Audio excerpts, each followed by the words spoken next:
Hello students and welcome to one more session of my online biology classes called Biology Simplified. मैं हूं doctor Shyamala Shah और मेरे contact details आपको दिख रहे हैं स्क्रीन पर.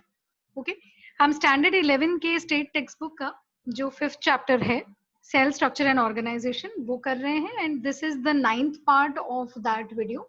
ओके तो पहले के वीडियोस आई एम श्योर आपने स्टडी किए हैं ऑलरेडी, राइट? अगर नहीं किए हैं तो प्लीज उनको स्टडी कीजिएगा, एक इम्पॉर्टेंट चैप्टर है. ऑलराइट, जैसे कि मैं हर वीडियो में बताती हूँ, thank you to all of those students जो कंटिन्यूअसली मेरे वीडियोस फॉलो कर रहे हैं, लाइक शेयर सब्सक्राइब कर रहे हैं, कमेंट कर रहे हैं. मुझे बहुत स्टूडेंट्स ने कांटेक्ट भी किया है, thank you very much for that. Okay I will try to continue making content जो आपको हेल्पफुल रहे. प्लीज चैनल को मैक्सिमली शेयर कीजिएगा अपने सारे फ्रेंड्स में, ऑलराइट, सो दैट बहुत सारे स्टूडेंट्स को मदद मिल सके. बेल आइकॉन दबाना और सब्सक्राइब करना मत भूलिए सो दैट आपको मेरे नए वीडियोस का इंटीमेशन जो है वो आता रहे. ऑलराइट, सो अभी कंटिन्यू करते हैं. लास्ट टाइम हमने लाइसोसोम्स पे स्टॉप किया था, है ना? So let's continue with vacuoles. तो भी वैक्यूल क्या है? वैक्यूल्स जो है ना, ये भी मेम्ब्रेन बाउंड सैक्स हैं, करेक्ट? लेकिन प्लांट सेल्स में ये बहुत बड़े होते हैं, एनिमल सेल्स में कभी कभी होते हैं, कभी नहीं होते हैं. अगर होते हैं तो छोटे होते हैं, लेकिन प्लांट सेल्स में okay vacuoles generally permanent cells में और डिफरेंशिएटेड सेल्स में वैक्यूल्स जनरली होते हैं. ऑलराइट, और ये काफी प्रोमिनेंट होते हैं. प्रोमिनेंट मतलब बिल्कुल क्लियरली आपको दिखाई देगा under the microscope, right? Centre में एक बड़ा ही फ्लूइड फिल्ड स्पेस जैसे एक बड़ा सैक जैसे आपको दिख जाएगा. सो प्लांट सेल्स का एक तरीके से बोल सकते हैं कि एक कैरेक्टरिस्टिक फीचर या डिफाइनिंग फीचर होते हैं वैक्यूल्स. एनिमल सेल्स में वो मोस्टली कभी प्रेजेंट होते नहीं होते, बट जब प्रेजेंट होते हैं ये बहुत कम होते हैं नंबर में और साइज में छोटे होते हैं in comparison to plant cells, है ना? अच्छा, अब जनरली प्लांट सेल्स में 2 या 3 परमानेंट वैक्यूल्स होते हैं, कभी कभी रेयरली एक होता है. Okay, but there will be always plant cells में परमानेंट वैक्यूल्स रहते हैं, ठीक है, सिवाय वो एरियाज ऑफ द प्लांट में जहां पर सेल्स रैपिडली ग्रोइंग हैं, जिनको हम मेरिस्टेमेटिक रीजन बोलते हैं. उसको हम बाद में उस पर्टिकुलर चैप्टर में डील करेंगे, ठीक है? ओके, अब कुछ कुछ बड़े या लार्ज प्लांट सेल्स में एक सिंगल लार्ज वैक्यूल होता है. मैंने बोला था ना, कभी कभी सिर्फ एक ही वैक्यूल होता है, लेकिन वो बिल्कुल सेल के बीचों बीच सेंटर में बहुत बड़ा होता है ना? और सेंटर में है इसीलिए हमने नाम उसको दे दिया central vacuole, right? So central vacuole in such cells, okay, vacuole का जो ऑक्यूपेशन स्पेस है ये ऑलमोस्ट 90% टोटल वॉल्यूम जो होता है सेल का, 90% वॉल्यूम ये वैक्यूल जो है ये ले लेता है, करेक्ट है? So this is what we call it as the central vacuole because it takes up a huge amount of space also, correct? Okay, vacuoles जो हैं ये बाउंड होते हैं सेमी परमिएबल मेम्ब्रेन से. सो सेमी परमिएबल मेम्ब्रेन अभी आपको already पता है. स्टूडेंट्स जो फर्स्ट टाइम जुड़े हैं, आप पिछले वीडियोस जो हैं उनको अगर सर्च करेंगे यूट्यूब पे तो आपको ये सारे एक्सप्लेनेशंस जो है मिल जाएंगे. चैप्टर के जितने भी इंपॉर्टेंट टर्म्स हैं वो टर्म्स मैं बार बार रिपीट करती हूँ कि टर्म्स आपको परफेक्टली आने चाहिए विद डिस्क्रिप्शन विद डेफिनेशन, और जहां पर उनकी रिक्वायरमेंट है वो आपको साइंटिफिक लैंग्वेज में लिखना जरूरी है अगर आपको अच्छे फुल मार्क्स स्कोर करने हैं, करेक्ट है? ओके, सो वैक्यूल्स को हम बाइंड करते हैं with a semi permeable membrane. And देखिए वैक्यूल के मेम्ब्रेन को एक अलग से नाम दिया गया है, we call that membrane the tonoplast membrane, correct है? तो एक अलग से उसको नाम ही दे दिया गया है सो दैट हम उसको सेल मेम्ब्रेन के साथ में कंफ्यूज ना करें, ठीक है? अब टोनोप्लास्ट मेम्ब्रेन का फंक्शन क्या है? वैक्यूल के अंदर का जो लिक्विड है, तो ऑब्वियसली सेल के अंदर साइटोप्लाज्म है जो लिक्विड या सेमी सॉलिड फॉर्म में है. तो वैक्यूल के अंदर भी तो कुछ ना कुछ लिक्विड ही होगा, एयर तो होगा नहीं, करेक्ट है? तो जो लिक्विड है वैक्यूल के अंदर जिसको हम बोलते हैं सेल सैप, करेक्ट है? सेल सैप साइटोसोल से अलग फ्लूइड है, ये आपको याद रखना है, करेक्ट है? क्या मैंने कहा? सेल सैप साइटोसोल से अलग फ्लूइड है, उसका कॉम्पोजिशन अलग है, उसका पीएच अलग होता है, उसकी आयनिसिटी अलग होती है. ओके, सो कॉम्पोजिशन जो है इस सेल सैप की ये अलग तरीके डिफरेंट डिफरेंट सेल्स में डिफरेंट डिफरेंट होता है. अभी देखिए प्लांट का समझिए लीफ का सेल है ना? लीफ पत्ता जो है उसका अगर आप सेल निकालेंगे तो उसके वैक्यूल का कॉम्पोजिशन, पीएच, आयनिसिटी वगैरह अलग होगा. और अगर मैंने समझिए फ्लावर का सेल लिया तो उसके अंदर के वैक्यूल का कॉम्पोजिशन आयनिसिटी पीएच हो सकता है अलग हो। क्यों? क्योंकि हर सेल एक अलग काम करता है और उस काम के हिसाब से उसको चीजों को अक्यूमुलेट करना पड़ता है अपने सेल्स में, है ना। तो every single type of cell के अंदर जो वैक्यूल अगर है तो उस वैक्यूल का कॉम्पोजिशन हर जगह पे डिफरेंट होगा, ये आपको याद रखना है, ठीक है। जो सेल सैप है ना, सेंट्रल वैक्यूल का, उसको हम क्या बोलते हैं? स्टोर हाउस बोलते हैं। स्टोर हाउस, जैसे कि आपने सब कुछ एक जगह पे बंद करके स्टोर करके रख दिया है सेल ने, क्या क्या रहता है उसमें apart from other things, okay. उसमें आयंस होती हैं बहुत सारे, Mg2+, ओके, कॉपर, सेल को जो जो भी चाहिए, zinc, right, boron and all of the micronutrients जो आयनिक फॉर्म में प्लांट अब्सॉर्ब करता है या बनाता है, तो उसको स्टोरेज जो है वो प्रिंसिपल स्टोरेज होता है सेल वैक्यूल या सेंट्रल वैक्यूल, करेक्ट है। और देयरफॉर अभी देखिए ऑटोमेटिकली क्या हो जाता है, अगर वैक्यूल में ion content is very high, correct है, तो वैक्यूल और साइटोप्लाज्म में ज्यादा आयन कहाँ हुआ? ज्यादा आयन सेंट्रल वैक्यूल में हुआ। इसीलिए जब आयनिसिटी ज्यादा हो जाती है तो उस सोल्यूशन को हम क्या कहते हैं? हाइपरटोनिक सोल्यूशन कहते हैं। हाइपरटोनिक, ओके, जिसमें टोनिसिटी या ऑस्मोटिक जो है प्रेशर वो ज्यादा है। सो सेल के अंदर वैक्यूल के अंदर का लिक्विड हमेशा ओके हाइपरटोनिक रहेगा in comparison to what? In comparison to cytosol. So cell का साइटोसोल और वैक्यूल का जो लिक्विड है उसमें वैक्यूल हाइपरटोनिक रहेगा, ये आपको याद रखना है। इसको मैं स्ट्रेस कर रही हूँ क्योंकि नीट पॉइंट ऑफ व्यू से ये क्वेश्चंस पूछे जा सकते हैं, करेक्ट है। So it is always hypertonic. छोटे छोटे वैक्यूल्स होते हैं कुछ कुछ प्लांट्स के बीज में, सीड में, करेक्ट है। और ये वैक्यूल्स क्या करते हैं? ये ऑर्गेनिक मैटर को स्टोर करते हैं, जैसे कि प्रोटीन्स हो गए या कुछ दूसरे फैक्टर्स हो गए एक्सेट्रा। वैक्यूल्स एक्सक्रीशन के प्रोडक्ट्स को भी स्टोर कर सकता है, ओके। कुछ ऐसे कंपाउंड्स भी स्टोर करता है। देखिए हम प्लांट्स की बात कर रहे हैं यहाँ पे, okay, we are discussing plant vacuoles.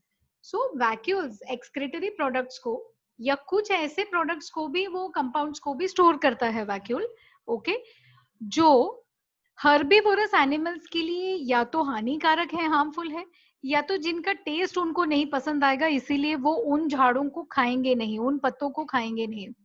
तो कई सारे पत्ते जो है, अभी जैसे हर्बीवोर्स को क्यों हमको ये करना है, राइट, अभी जैसे बकरियां हैं या कोई भी ऐसे जानवर है, ओके, जो पत्ते खाता है, तो झाड़ को अपने आप का बचाव करना है ना, तो क्या करता है पत्तों में और अपने स्टेम्स में के वैक्यूल्स में वो कुछ ऐसे कंपाउंड्स का स्टोरेज करता है जो या तो डायरेक्टली उनको हार्म करेगा खाने वाले जानवर को, या तो उनको उसका टेस्ट पसंद नहीं आएगा, अनपैलेटेबल, मतलब जो खाने के लायक ना हो, okay, it is not fit to eat. So ऐसे जो कंपाउंड्स हैं उसको सेल में स्टोर कर लेता है। देखिए प्लांट कितना स्मार्ट है, वो उठ के भाग तो नहीं सकता वहां से जब जानवर आएगा खाने के लिए, है ना। तो वो क्या करता है कि कुछ ऐसे कंपाउंड्स अंदर जो है स्टोर करके रखता है सो दैट जानवर ऑटोमेटिकली उसको अवॉइड करेगा, करेक्ट है। इसको हम एंटी फीडेंट्स भी बोलते हैं, कभी कभी एंटी ब्राउजेंट्स बोलते हैं, ऑलराइट, ये जो कंपाउंड्स हैं, एंड प्लांट का प्रोटेक्शन हो जाता है, राइट। अभी फूलों में जो पेटल्स हैं, करेक्ट है, पंखुड़ियां हैं, उसमें जो ब्यूटीफुल कलर्स रहते हैं, pink and you know what ever, yellow etcetera, ये जो कलर पिगमेंट्स हैं, इनका स्टोरेज भी उन पंखुड़ियों के अंदर के सेल्स के वैक्यूल्स में किया जाता है, okay. We are doing functions here, तो हर एक फंक्शन जो है आपको याद रखना है राइटिंग पॉइंट ऑफ व्यू से and NEET point of view से, करेक्ट, ओके। जब प्लांट फैगोसाइटोसिस या जब इंटरनल फूड इनटेक होता है या फैगोसाइटोसिस होता है, ओके, एनिमल सेल्स की बात कर रहे हैं अभी, एनिमल लाइक सेल्स की, तो वहां पे एक टेम्पररी फूड वैक्यूल जो है वो बन जाता है, करेक्ट। इसको हम कॉमनली देखते हैं in paramecium, we can also see it in amoeba. Amoeba में तो शायद आपने 8-9 स्टैंडर्ड में इसके डायग्राम्स भी बनाए होंगे कि अमीबा खाना कैसे खाता है, अपने सूडोपोडिया से खाने को इनगल्फ करता है पहले, फिर वो खाना अंदर चला जाता है ना। तो वो सब जो चीजें हैं, करेक्ट, तो that happens with the help of a food vacuole, right. Excretion का काम जो है that also happens with a vacuole and osmo regulation, right. ये जो एक्सक्रीशन एंड ऑस्मो रेगुलेशन का काम है, this happens with the help of special vacuoles जिनको हम बोलते हैं contractile vacuoles. Okay, contractile vacuoles कभी कभी परमानेंट नहीं होते हैं।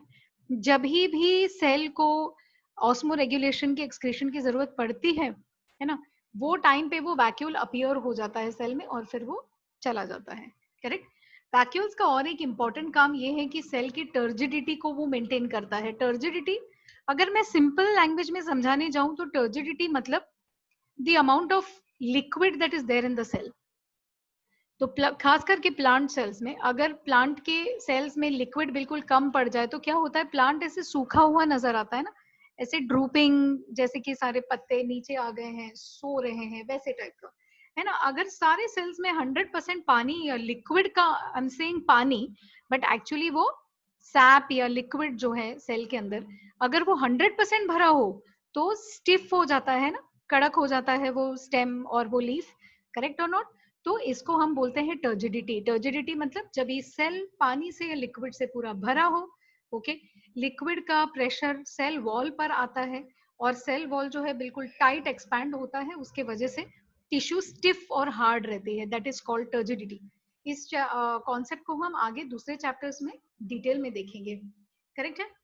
So is this much clear here, right? So we have done with the vacuolar part. अभी in addition हम थोड़े और कुछ चीजें देखेंगे एंडो मेम्ब्रेन के साथ साथ में। आपके दूसरे भी छोटे छोटे सेल ऑर्गेनल्स हैं जिनके अंदर सिंगल प्लाज्मा मेम्ब्रेन है। प्लीज इसको नोट कीजिएगा। नीट में एक टाइम पे एक फेवरेट क्वेश्चन हुआ करता था कि इनमें से कौन से ऑर्गेनल्स में only single membrane bound organelles हैं, डबल मेम्ब्रेन्स नहीं है। ओके, तो they would give you options जैसे कि यार है, ओके, गोल्जी कॉम्प्लेक्स है, माइटोकॉन्ड्रियन है, और फिर आ जाता था स्फेरोसोम या इवन वैक्यूल। ओके, तो स्फेरोसोम, वैक्यूल, लाइसोसोम वगैरह में ओनली सिंगल प्लाज्मा मेम्ब्रेन है ना, डबल मेम्ब्रेन नहीं है। तो अभी सिंगल मेम्ब्रेन वाले कुछ और देख लेते हैं। ओके, ऑर्गेनेल्स जो सेल्स में होते हैं कई बार। First one is microbodies. Microbodies दोनों प्लांट एंड एनिमल सेल्स में रहते हैं। माइन्यूट मतलब बहुत ही छोटे मेम्ब्रेन बाउंड सैक्स हैं। इनका काम क्या है, इनके पास अलग अलग एंजाइम्स है और इस एंजाइम के बेसिस पे माइक्रोबॉडीज को अलग अलग छोटे छोटे क्लासिफिकेशन ग्रुप्स में डाला गया है एंजाइम के बेसिस पे। हाँ, कौन से एंजाइम्स हैं उसके अंदर। तो है ना, माइक्रोबॉडी का फर्स्ट टाइप हो गया स्फेरोसोम। स्फेरोसोम जो है ये मेनली ऐसे सेल्स में पाया जाता है जहां पे फैट का मेटाबॉलिज्म किया जाता है, या तो बनाने का काम या तो स्टोरेज का काम, है ना। बनाना मतलब सिंथेसिस। जैसे फॉर एग्जांपल आपके जो ऑयल सीड्स हैं जैसे कैस्टर या तो फिर सींग दाना जिसमें से तेल निकाला जाता है, तो उसका जो एंडोस्पर्म है वो काफी फ्लैशी होता है ना, उसके अंदर ऑयल स्टोरेज होता है, राइट। सो वहां पे जो माइक्रोबॉडी है दैट इज कॉल्ड द स्फेरोसोम। ये जो मेम्ब्रेन है ये हाफ यूनिट मेम्ब्रेन बोलते हैं इसको। ये स्पेशल फीचर है, इसमें डबल फॉस्फोलिपिड बाइलेयर नहीं होता है, एक ही फॉस्फोलिपिड का लेयर होता है, इसको नोट कीजिएगा प्लीज, राइट। तो आपका typical fluid mosaic model is a double phospholipid membrane, correct है। लेकिन यहाँ पे स्फेरोसोम में आपके पास एक single unit, only one layer, only one layer, not one membrane, एक ही सिंगल लेयर है। तो उसको हम यूनिट मेम्ब्रेन भी नहीं बोल सकते हैं, यूनिट मतलब सिंगल। यहाँ पे तो हम इसको हाफ मेम्ब्रेन स्ट्रक्चर और हाफ यूनिट मेम्ब्रेन स्ट्रक्चर जो है वो बोलते हैं, करेक्ट है। Then you have the peroxisomes, है ना, पेरोक्सिसोम्स, करेक्ट। इसमें ऐसे एंजाइम्स होते हैं जो पर्टिकुलर सब्सटेंसेस में से हाइड्रोजन एटम को खींच के निकालते हैं, करेक्ट है। तो ये एंजाइम्स ऐसे हैं जो नॉर्मल ब्रेक डाउन करते हैं सबस्ट्रेट्स का, और जब वो ब्रेक डाउन करते हैं तो वो हाइड्रोजन के एटम निकालते हैं और उनके उसके बाद एक बड़ा ही टॉक्सिक सब्सटेंस प्रोड्यूस करते हैं विच is called hydrogen peroxide, correct है। अब ये ऑक्सीजन को यूज करके ये रिएक्शन होता है। अब हाइड्रोजन पेरोक्साइड बना तो दिया एंजाइम्स ने, लेकिन अभी ये तो टॉक्सिन है ना, पॉइजन है, बहुत डेंजरस है सेल के लिए। तो इसको न्यूट्रलाइज करने के लिए या इसको इसका प्रभाव कम करने के लिए, इसको ब्रेक डाउन करके वाटर में कन्वर्ट करने के लिए पेरोक्सिसोम के पास दूसरे एंजाइम्स हैं, ओके, जो ये काम करते हैं। तो ये जो toxic H2O2 is peroxisome, hydrogen peroxide. तो H2O2 को पानी में कन्वर्ट करने के लिए, ओके, पेरोक्सिसोम के पास में दूसरे तरीके के भी एंजाइम्स होते हैं, करेक्ट है। और दूसरे अन्य जो पदार्थ हैं जो टॉक्सिक हैं, पॉइजनस हैं, जैसे कि अल्कोहल हो गया, है ना, इनका भी जो है ब्रेक डाउन और न्यूट्रलाइजेशन का काम, जैसे हमारे लिवर में अल्कोहल का ब्रेक डाउन होता है, तो वो कौन से ऑर्गेनल के हेल्प से होता है? पेरोक्सीसोम के हेल्प से होता है। करेक्ट है। तो ये कुछ एडिशनल माइक्रोबॉडीज हैं जो सिंगल यूनिट या हाफ यूनिट मेम्ब्रेन से बाउंड होते हैं and which are present, okay, plant cells में भी हो सकते हैं, एनिमल सेल्स में भी होते हैं। करेक्ट है। तो यहाँ पे हमने ये एस्पेक्ट कंप्लीट किया and we go to the next organelle, okay, जिसका नाम है ग्लाइऑक्सीजोम्स, है ना। अब ग्लाइऑक्सीजोम जो है ये मेम्ब्रेन बाउंड, अगेन देखिए मेम्ब्रेन बाउंड ऑर्गन है, सिंगल मेम्ब्रेन बाउंड है। इसमें ऐसे कुछ एंजाइम्स रहते हैं जो फैटी एसिड्स को शुगर में कन्वर्ट करते हैं। See such a strange thing it is, है ना। फैटी एसिड्स जो हम स्टडी करते हैं, जैसे पाल्मेटिक एसिड हो गया, ओलेइक एसिड होता है, ये सब एसिड्स कहाँ होते हैं? ये एसिड्स होते हैं फैट्स में, लिपिड्स में। करेक्ट है। तो फैटी एसिड्स को कन्वर्ट करता है इनटू शुगर, राइट। तो रिवर्स एक एक तरीके का बड़ा कॉम्प्लिकेटेड प्रोसेस है एंड ये जो प्रोसेस है इसके एंजाइम्स होते हैं ग्लाइऑक्सीजोम्स में। अब ये ग्लाइऑक्सीजोम्स आपको स्पेसिफिकली कहाँ देखने मिलते हैं? You can C it in seeds. कौन से सीड्स? Germinating seeds. जर्मिनेटिंग मतलब जो अंकुरित हो रहे हैं। करेक्ट है। जैसे आपने मूंग ले लिया, जो सूखा दाना है उसको पानी में डाल दिया, फिर पानी से निकाल कर जब भी आप ऐसे ही रखते हैं तो उसमें से एक छोटा सा व्हाइट अंकुर निकलता है ना, विच is called the radical. Correct है। तो जब वो रेडिकल निकलता है तभी वो एक्चुअली क्या हो रहा है, अंदर का जो छोटा प्लांट है, एम्ब्रियो, वो ग्रो हो रहा है। यस और नो? और अगर वो ग्रो हो रहा है उसको एनर्जी की जरूरत है। करेक्ट। तो वो एनर्जी कहाँ से लाता है? सीड के अंदर जो फैट स्टोरेज करके रखा हुआ है, उस फैट को ग्लाइऑक्सीजोम की मदद से शुगर में कन्वर्ट किया जाता है। सी द प्रोसेस, है ना। और फिर उस शुगर को एटीपी के लिए यूटिलाइज किया जाता है, क्योंकि सीड में कोई फोटोसिंथेटिक पार्ट तो है ही नहीं। सीड तो अंदर है, कोई ग्रीन पार्ट है नहीं जो उसको शुगर बना के दे देगा। तो देखिए प्रोसेस कैसे वर्क होता है। ओके, जो स्टोरेज का फैट है उसी को as a source of sugar use किया जाता है। Okay, see how beautiful the system is.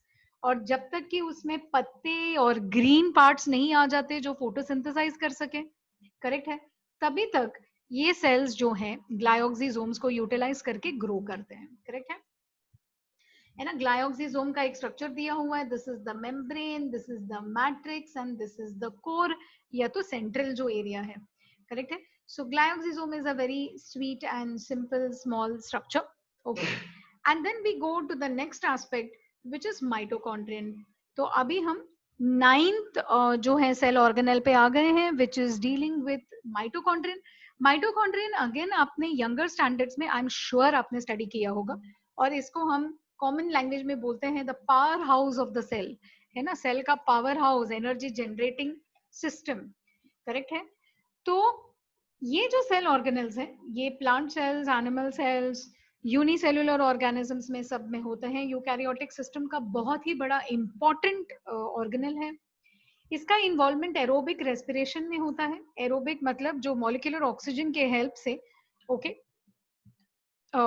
Nutrition को ब्रेक डाउन करके एनर्जी रिलीज करने का प्रोसेस होता है, उसको हम एरोबिक रेस्पिरेशन बोलते हैं। माइटोकॉन्ड्रिया प्रोकैरियोटिक सेल्स में नहीं होता, ये आप नोट करके रखिए। करेक्ट है। तो आपके बैक्टीरियल सेल्स में you will not have mitochondrion. Alright. हमारे बॉडी में आरबीसीज जो होते हैं इनमें माइटोकॉन्ड्रियन नहीं होता, जैसे इनमें न्यूक्लियस भी नहीं होता। इसका रीजन दिया गया है फर्स्ट चैप्टर में, मैंने डिटेल में कवर किया है। जो स्टूडेंट्स नए से आए हैं प्लीज आप वो चैप्टर देख लीजिए, आपको पता चल जाएगा कि आरबीसीज में माइटोकॉन्ड्रियन क्यों नहीं होता, ओके, और न्यूक्लियस क्यों नहीं होता। ऑलराइट।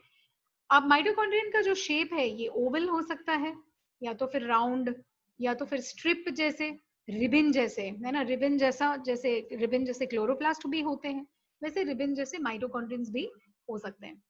स्ट्रक्चर देख लेते हैं। Simple structure, double membrane bound है। तो अभी आई वुड सजेस्ट कि ये पर्टिकुलर चैप्टर में आप एक लिस्ट बना दीजिए कि कौन से ऑर्गेनेल्स आपने पढ़े हैं जिनमें डबल मेम्ब्रेन है, कौन से में यूनिट मेम्ब्रेन है, और किस में हाफ यूनिट मेम्ब्रेन है ना। अगर आप ऐसे छोटे छोटे नोट्स बना लेंगे तो it will become very easy, आप स्टडी में, रिविजन में यूज कर सकते हैं। करेक्ट है। अब डबल मेम्ब्रेन बाउंड है, बाहर का जो मेम्ब्रेन है वो परमेएबल है, तो बहुत सारे अलग अलग मेटाबोलाइट्स जो है अंदर आ सकते हैं with the help of a protein which is called the porin protein और पार्सन्स पार्टिकल्स। देखिए प्लीज रिमेम्बर कि ये अल्टीमेटली एक मेम्ब्रेन है और मेम्ब्रेन में सेमी परमिएबिलिटी या बैरियर का जो पोटेंशियल है या कैरेक्टर है वो हर मेम्ब्रेन में होता है, राइट। सो यहाँ पे आउटर मेम्ब्रेन परमिएबल तो है, लेकिन क्यों परमिएबल है? क्योंकि इसमें स्पेशल ट्रांसपोर्टर मॉलिक्यूल्स लगे हुए हैं जो जल्दी जल्दी से मेटाबोलाइट्स को अंदर लेने का काम करता है, विच इज कॉल्ड द पोरेंस और sometimes they are known as the Parsons particles, correct है। अंदर का जो मेम्ब्रेन है ना, ये सिलेक्टिवली परमिएबल है, तो ओनली कुछ कुछ ही चीजें ऐसी हैं जो बाहर के मेम्ब्रेन से अंदर के मेम्ब्रेन को क्रॉस कर सकते हैं। Okay, both membranes are separated by a space which is called the space outer chamber, नहीं एक्चुअली इंटर मेम्ब्रेनस स्पेस होना चाहिए, ऑलराइट। तो क्या है कि बाहर के मेम्ब्रेन और अंदर के मेम्ब्रेन के बीच में there is a space which is called the inter membrane space. Okay, अब आपका जो इनर मेम्ब्रेन है, इनर मेम्ब्रेन में कई सारे फोल्डिंग्स हैं, ये आप देख सकते हैं यहाँ पे। ये देखिए, ये बाहर का मेम्ब्रेन है, ये जो है ना, ये एक ही सिंगल लेयर है। और जो अंदर का मेम्ब्रेन है, ये देखिए ये कैसे फोल्डेड है। Can you see this projections? Finger जैसे लगते हैं ना, finger. So we call this the finger like projections. Okay, human fingers के जैसे या कभी प्लेट लाइक फोल्ड्स होते हैं, ये प्रोजेक्शंस को हम क्रिस्टे कहते हैं। Okay, I hope you are following what is going on here. Mitochondrion का डिस्कशन चल रहा है, हम स्ट्रक्चर कर रहे हैं। माइटोकॉन्ड्रियन के दो मेम्ब्रेन्स होते हैं, double membrane bound structure. Okay, outer membrane जो है वो लगभग फ्रीली परमिएबल है, उसमें पार्सन्स पार्टिकल्स या पोरेंस होते हैं, मेटाबोलाइट्स आउटर से एंटर कर लेते हैं। इनर मेम्ब्रेन सिलेक्टिवली परमिएबल है, तो जो एंटर हो गया सारा का सारा अंदर नहीं जाएगा, वो दो मेम्ब्रेन के बीच के स्पेस में फंसा हुआ रहेगा, वहीं पे रखा हुआ रहेगा। अंदर का जो मेम्ब्रेन है, बाहर का मेम्ब्रेन स्मूथ है, अंदर के मेम्ब्रेन को फिंगर के जैसे या प्लेट्स के जैसे अंदर फोल्डिंग की गई है।